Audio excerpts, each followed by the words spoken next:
Shoutout sa ating lahat dyan. Magandang araw, gabi, tanghali sa ating lahat na dito sa buong mundo.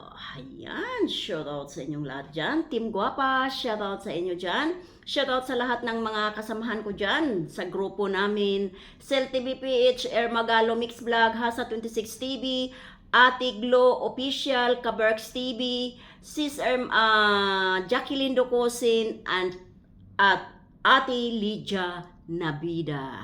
At di ba? Huwag nating kalimutan ang ating sarili. Hayat's Mix Vlog. Ayan. At shout out na din dyan sa kay Dr. Lab at Ridzen. Lalong-lalo na sa mga sponsor na nagpakita talaga ng gilas kagabi sa live. Unang live ni Beyonce na monetize na siya. Kaya ito yung pag-uusapan natin. Kaya dyan sa thumbnail natin, nakikita ninyo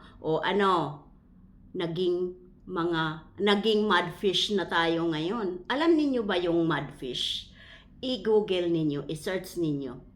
Sa amin, ang tawag niyan, tambasakan. Yung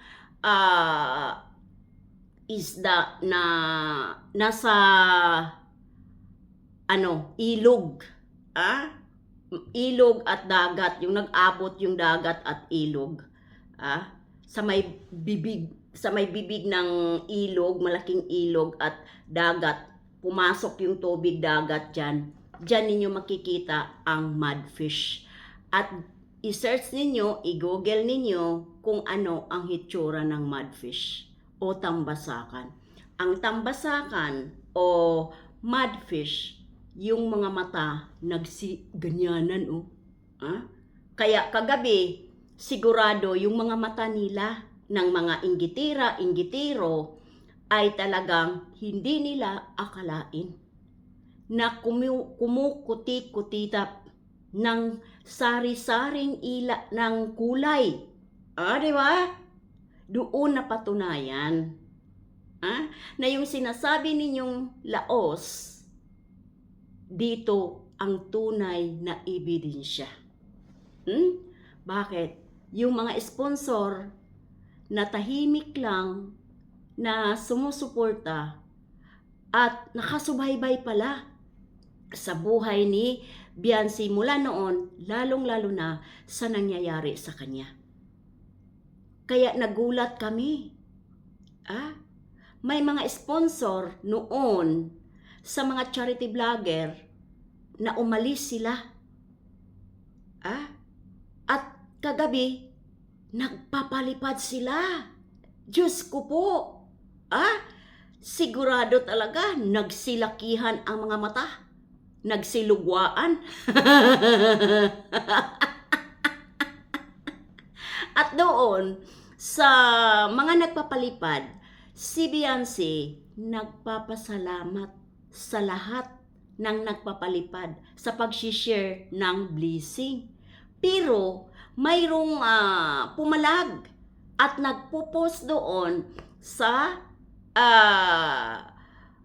Facebook page ng Ido supporters. Ining, kuya, kung sino ka man, yung sinasabi ni Beyonce, maraming salamat sa lahat. Anong ibig sabihin doon? Anong ibig sabihin doon? Babasahin ko yung nagpo-post dito sa page ng Team Ido supporters. Kung sino ka man. Pasalamatan mo din minsan ang kalingap. Kasi yang nagpalipad sa'yo at mga supporters mo ngayon dahil din yan sa kalingap. Totoo naman. Totoo naman. Totoo naman na galing sa kalingap. Walang nagdi-deny dyan. Kung sino ka man sa nagpost sa Team Ido supporters, Hindi yan binaliwala. Nagpasalamat sa lahat. Gusto mo bigkasin ang Kalingap? Nung binabalahura siya ng mga reactors ng Kalingap at mga supporters ng Kalingap, yung sinabi niya maraming salamat sa nagpapalipad at sumusuporta sa kanya, nandoon na yun. Pero gusto mo lang na bigkasin talaga ni Beyonce. Pag bigkasin naman ni Beyonce, bibigyan naman ninyo ng kulay. Mabuti pa, wala. Kaya doon sa sinasabi niya, maraming salamat sa inyong lahat. Gusto mo lang kasi bigkasin ang Kalingap. Sa mga taong makitid ang otak at burukinta, hinahanap talaga na bigkasin ang Kalingap. Sa inyo, pag tuwing buka ng bibig ni Beyonce, ginagawa ninyo ng issue.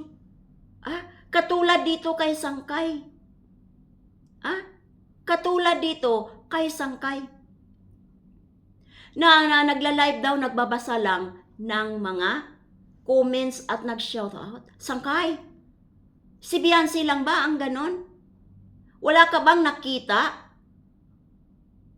Umima ka lang para mayroon kang ma-reactionan. Hindi yan bibigyan ng issue dapat. Kasi lahat ng nagla-live, karamihan, lalo na sa mga reactor na hindi bumabanat. Anong ginagawa? Nagbabasa lang sa mga komento. Nag-shoutout lang. Ngayon, si Beyonce lang ang nakikita mo. Sangkay, wala kang ipinag-iba dito sa nagpost sa Team Ido supporters na kailangang bigkasin ang Kalingap. Ayaw niya tanggapin yung maraming salamat sa inyong lahat sa mga nagpapalipad sa akin, sa mga nagsusuporta sa akin. Ayaw tanggapin kasi burukinto. Burukinta. Troublemaker. Ganun yun. Pero pag ikaw taong malawak ang pang-iisip mo, hindi mo yun bibigyan ng issue. Pero binibigyan ninyo. Yan ang mahirap sa inyo. Kaya kagabi, nagsilakihan ang mga mata ninyo. At sasabihin dyan na maganda lang yan sa umpisa. Ipapaano yan? Kung tuwing live niya, maraming magpapalipad. Sasabihin naman ninyo, nabubuhay na lang sa palipad. Ang dami dyan. Mga charity vlogger partner, magtataka ka. Kahit sa Keyboys. Oras sana namin dito sa ibang bansa mag-live. Pero, magtaka ka. Madaling araw na sa Pilipinas, nagla-live sila.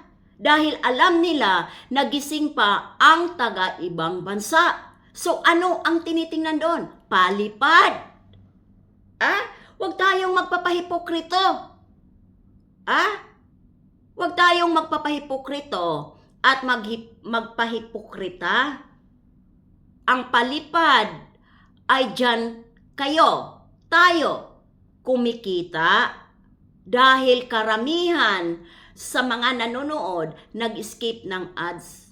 Kahit pa sabihin natin na 1 million views tayo at lahat na yon nag-skip ng ads, sa tingin ninyo, sasahod kayo? Lalong-lalo na kung walang nagpapalipad. Napaka-hipokrito naman natin. Napaka-hipokrito naman natin. Lahat ng charity vlogger, reactor. Palipad naman kayo dyan. Ang dilim-dilim naman ng live natin ngayon. Para naman makasahod tayo. Huwag i-deny yan. Huwag i-deny.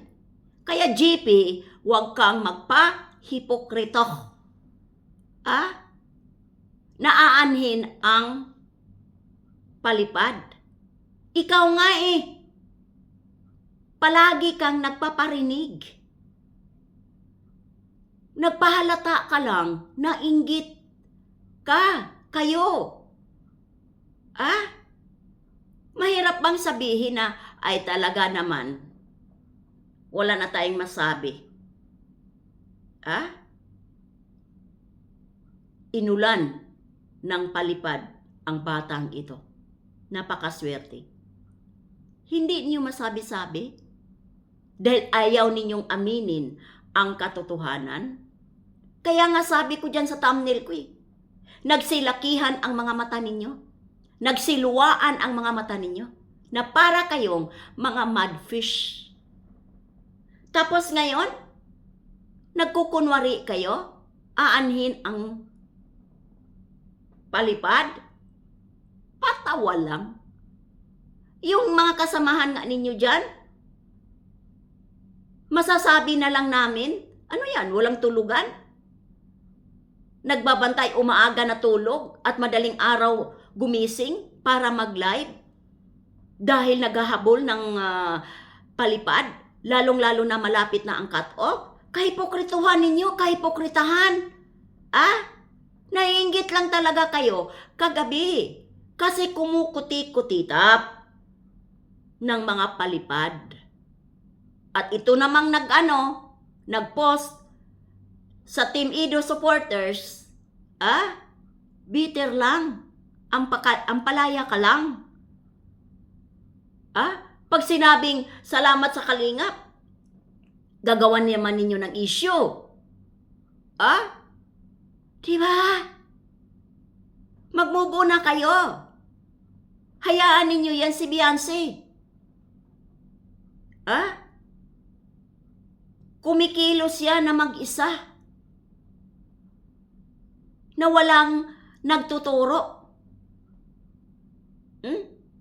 Hinahanap nga namin kagabi yung gustong sumabay, gustong sabayan. Huwag na ninyong sabayan kung may tao namang kasama. Hayaan ninyo na mag-one-on-one sila.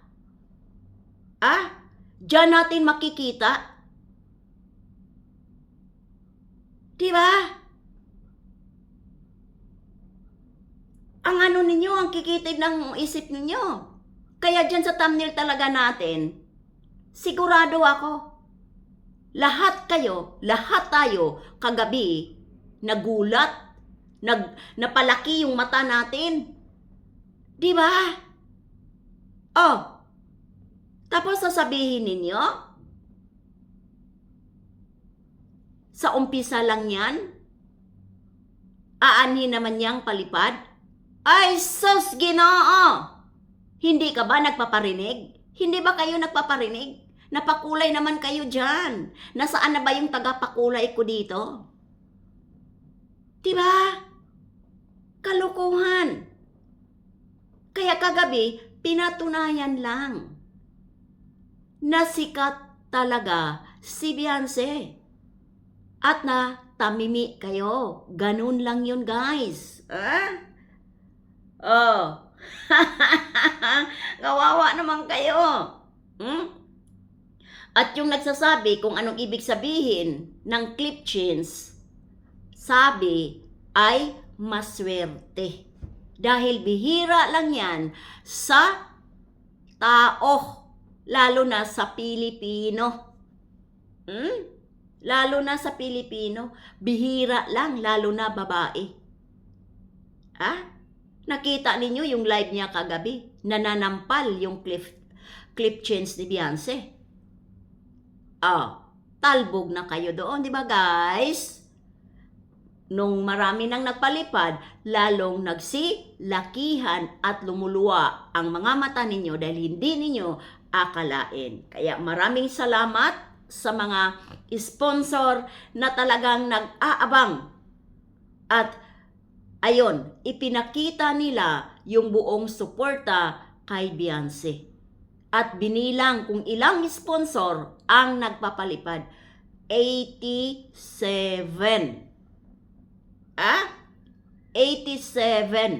na mga sponsor. Si Ma'am Annalyn lang, unang live ni Beyonce na putol, nakapagpalipad na ng 2 beses. Tag $100. Tag $100. Nung nag-relive siya, nagpalipad na naman. Dahil ganun niya kamahal si Beyonce. Anak-anakan niya yan eh. At yung iba pa. Diba? Kaya dyan ninyo makikita at hindi ninyo tanggap. Diba? Kaya maraming salamat talaga. Uulitin ko, maraming salamat sa mga sponsor na tahimik lang sila at andyan ipinapakita nila yung suporta kay Beyonce kagabi sa live. Maraming salamat sa inyo. Sana hindi kayo magsasawa sa pagsuporta sa batang ito.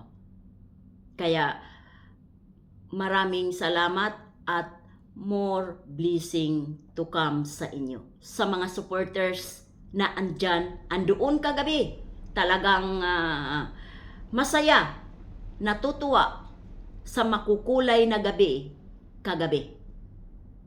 Sa unang live ni Beyonce na monetize na siya. Maraming salamat sa inyo mga supporters. Totoong nagmamahal kay Beyonce. Maraming salamat sa inyong lahat. Kaya hanggang dito na lang tayo. Bye-bye and God bless sa ating lahat.